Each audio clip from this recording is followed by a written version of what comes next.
What up? Think I found another good story. Seemed pretty interesting to me. On the third page, the international section, a picture right here of some Nepalese Sherpas who say that they don't want their kids to be mountain guides like they were. By Badra Sharma and Mujib Mashal. High risk, low pay, and little safety net. Kathmandu, Nepal. It was bring your child to work moment.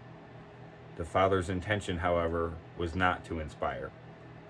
Kami Rita Sherpa, a renowned Nepali mountain guide who holds the record for most ascents of Mount Everest, took his 24-year-old son, Lakpa Tenzing, to the foot of the magnificent peak in late 2021 and told him that this was as close as he should think about coming to it. It's a struggle, look at me, Mr. Sherpa recalled telling his son there. I see no future. It is an increasingly common sentiment in a trade that has often been passed down through the generations as the risk-to-reward calculation for more Sherpa families argues for abandoning the mountain. I could not agree more. Excuse me.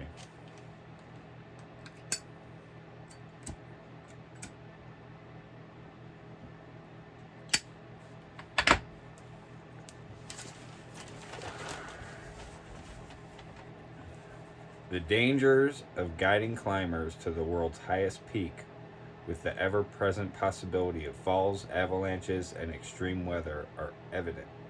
Nearly one-third of the 315 recorded deaths on Everest over the past century have been Sherpa guides, according to the Himalayan Database, a mountaineering record-keeping body. Just last month, 3 Sherpas died when they were hit by a column of ice at a glacier near the mountain's base camp.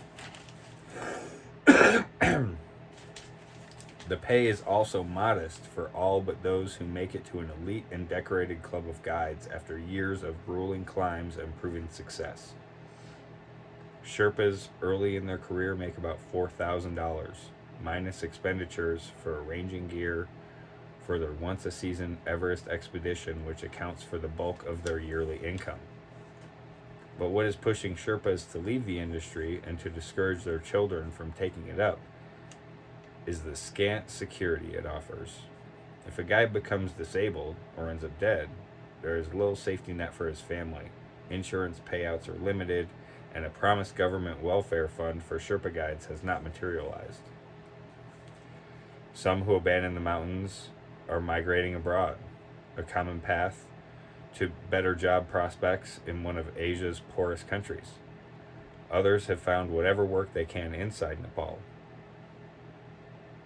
I won't suggest my hard-raised children go to the mountains and continue the same risky mountain guide jobs, said Kaji Sherpa, who quit in 2016 after 8 years as a Sherpa guide and became a security guard for a local hydropower project. Mr. Sherpa survived one of the deadliest disasters on Everest when an avalanche in 2014 killed 16 Sherpas. Many mountain guides had hoped that the tragedy would bring a reckoning for the industry, prompting new safety measures and life insurance offerings.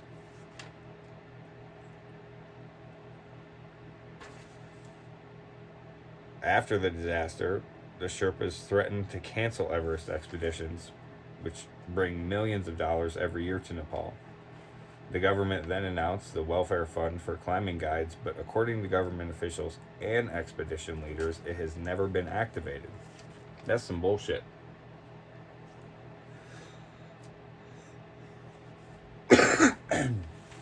Right? It's already messed up that we go out there and take advantage of these people. Changes introduced by expedition operators have also brought little security. While insurance policies have been improved, they give the families of Sherpas only about $11,000 in the event of death and about $3,000 in case of injury. If they also They also provide a guarantee of about $5,000 to cover expenses for a rescue operation in case of an accident. To manage expeditions on Nepal's peaks above 20,000 feet, climbing is allowed on 414 of them. The industry needs at least 4,000 high altitude acclimatized Sherpas. According to Lakpa Sherpa, the founder of 14 Peaks Expedition, a mountaineering company. Additionally, tens of thousands of porters are needed to carry loads to the base camps. There's no firm data on trends in Sherpa employment, but there are signs of strain among both Sherpas and guides and expedition support workers. In an effort to create more job opportunities on the mountains, the Nepali government recently issued a rule requiring that gear be taken by porters and yaks from the Siang Bosch, the site of the nearest airport to Everest, at 12,467 feet, to the base camp at 17,000 feet. But the government was forced to reverse the decision after expedition operators complained that there were not enough porters and yaks.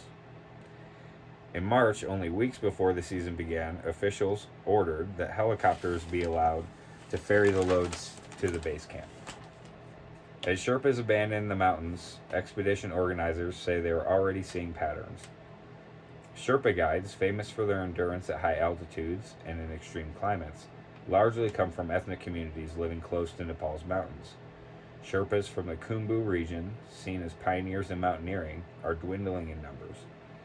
Sherpas from Rawaling, who started later, are beginning to transition to other ways of life, and Sherpas from the Kenchechunga and Makalu regions are stepping into the void. Some of those who leave pursue educations and jobs in the capital city Kathmandu or abroad. Thousands have relocated to the United States, Europe, and Australia.